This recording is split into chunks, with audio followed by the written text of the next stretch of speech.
Ok. A gente vai estudar o comportamento de objetos que são soltos, abandonados aí em planos inclinados. Por exemplo, numa subida de uma rua. Tá? Se eu abandonar um objeto num plano inclinado, eu sei que esse objeto vai escorregar plano inclinado abaixo. Só que essa aceleração de escorregamento, ela depende da inclinação do plano. É muito fácil imaginar que, nesse primeiro plano aqui, o objeto ele vai começar a escorregar bem devagarinho, com uma aceleração bastante pequena. Já aqui, com o objeto mais inclinado, ele vai acelerar de forma bem mais intensa, certo? Então, a gente tem que essa aceleração de escorregamento, ela depende da inclinação do plano.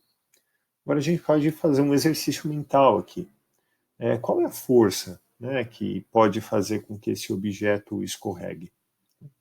Bom, é a mesma força que faz com que um objeto caia, provavelmente. E um objeto cai quando abandonado devido à ação da força-peso. Porém, o peso é m vezes g. Né? O peso não depende do ângulo de inclinação da pista que você está. Então a gente vai ter que estudar um pouquinho mais profundamente para saber qual é a força que garante esse escorregamento e qual é a dependência dessa força com a inclinação do plano. Vamos lá. Se eu for traçar as forças que agem sobre esse objeto, eu vou ter duas forças. O peso, né, vertical para baixo, e a força normal, perpendicular ao plano. Não tem mais nenhuma força responsável pelo escorregamento do objeto ao longo do plano inclinado. Tá. Para a gente entender o porquê que ele escorrega, convém a gente pegar essa força-peso e decompor essa força. Do mesmo jeito, por exemplo, que a gente faz com as velocidades em um lançamento oblíquo. Então tá aqui, ó. Eu peguei a força-peso, né, que está vertical para baixo, e eu quebrei essa força-peso em dois pedacinhos. Um pedacinho paralelo ao plano, que é o FPX, eu chamei de FPX, tá? A componente X do peso, e uma componente perpendicular ao plano, FPY. Se eu somar essa força verde, PY, com essa força laranja, eu vou voltar ao peso.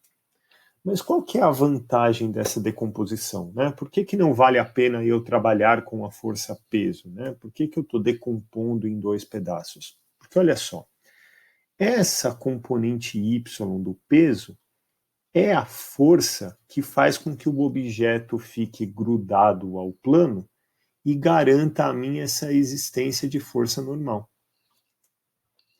E esse FPX é a componente, é o pedaço do peso que faz com que o objeto escorregue pelo plano abaixo. Vamos determinar quanto vale essas componentes Px e Py em função do peso e vamos ver qual é a relação que essas componentes têm com a inclinação do plano. Olha só, o plano ele está inclinado de um ângulo aqui que eu chamei de θ. Pensem nesse triângulo retângulo aqui. Esse ângulo vale 90 graus, esse ângulo aqui vale θ, portanto, este ângulo aqui é o complementar de θ. Eu chamei de beta. Agora, entre o FPX e o FPY, eu tenho que ter 90 graus, eles são perpendiculares entre si. Beta é o complementar de θ. Né? Então, beta mais um determinado ângulo tem que dar 90. Portanto, esse determinado ângulo só pode ser o próprio ângulo θ. Né? Beta mais θ dá 90 graus. Legal.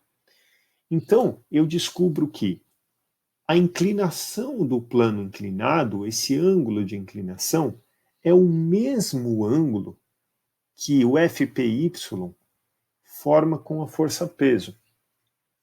Eu vou reorganizar esses vetores aqui para fechar um triângulo e ficar um pouco mais fácil de encontrar as relações trigonométricas.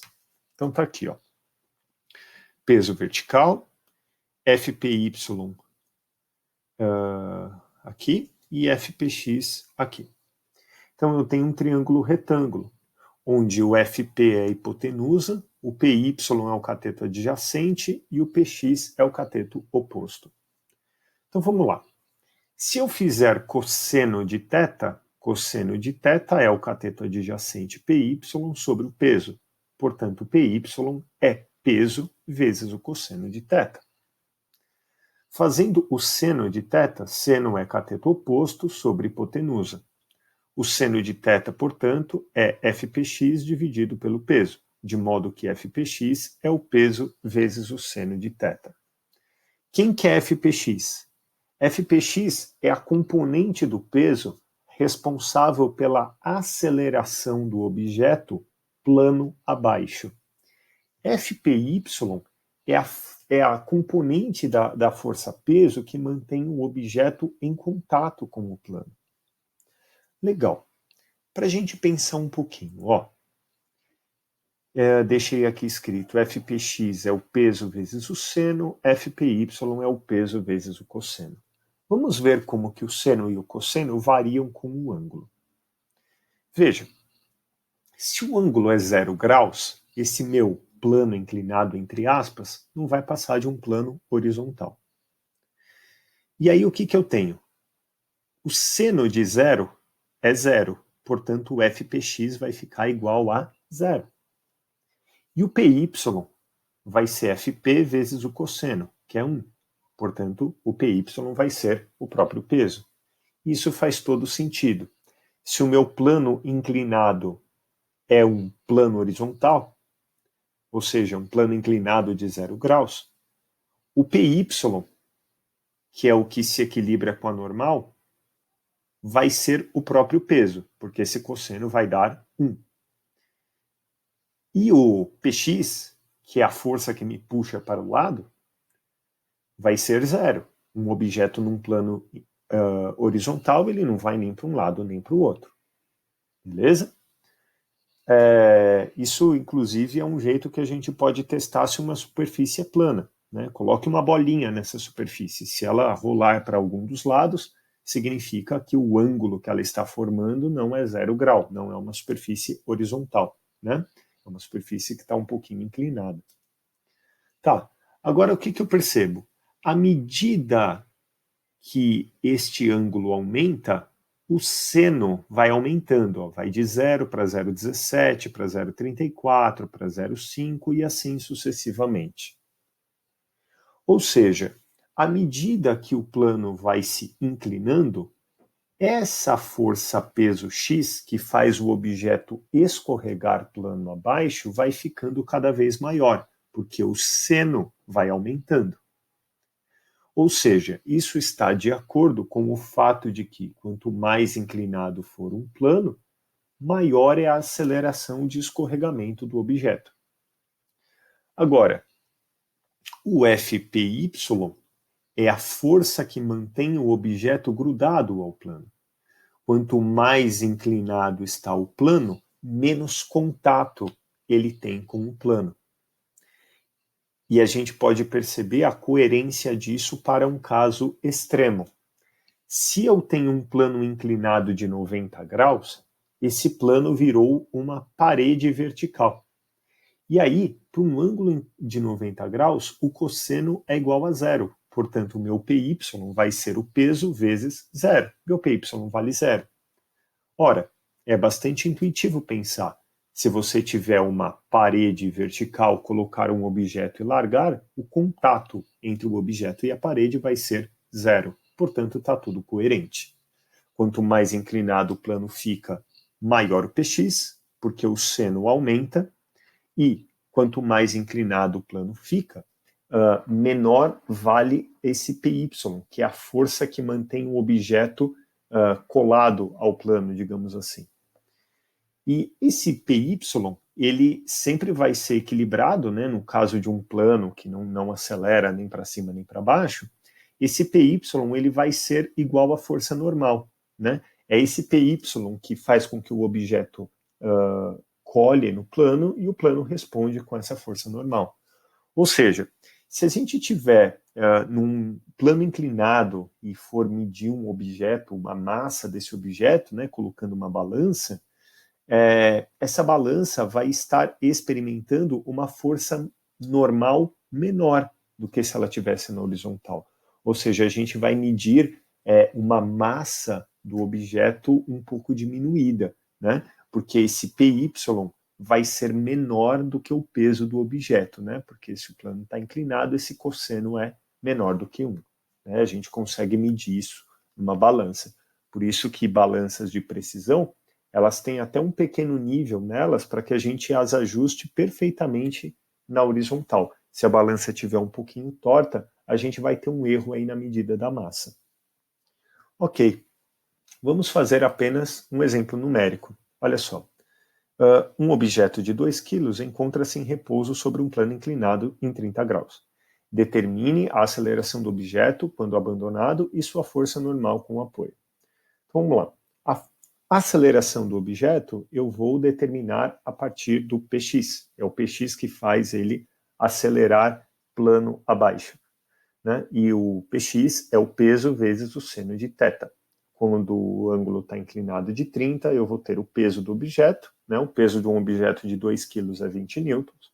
Então, 20 newtons vezes o seno de 30, isso daqui vai dar 10 newtons.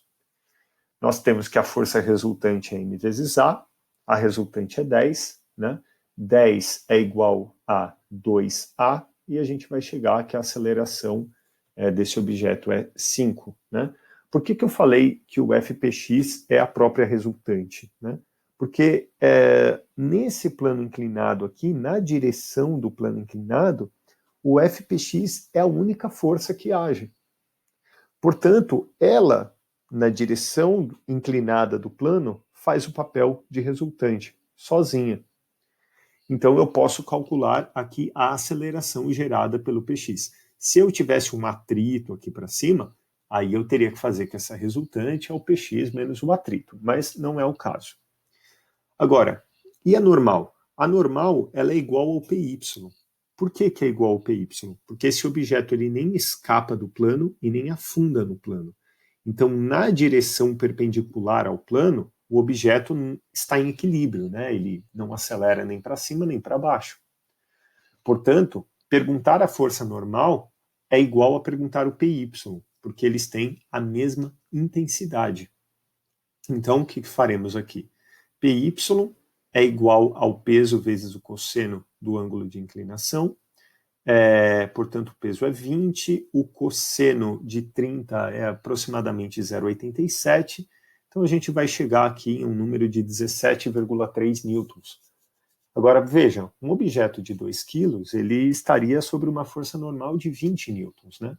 Mas como ele está num plano inclinado, essa normal fica um pouquinho menor, 17,3 newtons. Ou seja, se esse objeto estivesse sobre uma balança, a balança, ao ter sobre si uma normal de 17,3 newtons, ela faria a conta, né? A gente aproximando o G para 10, ela marcaria uma massa de 1,7 kg. Beleza, pessoal?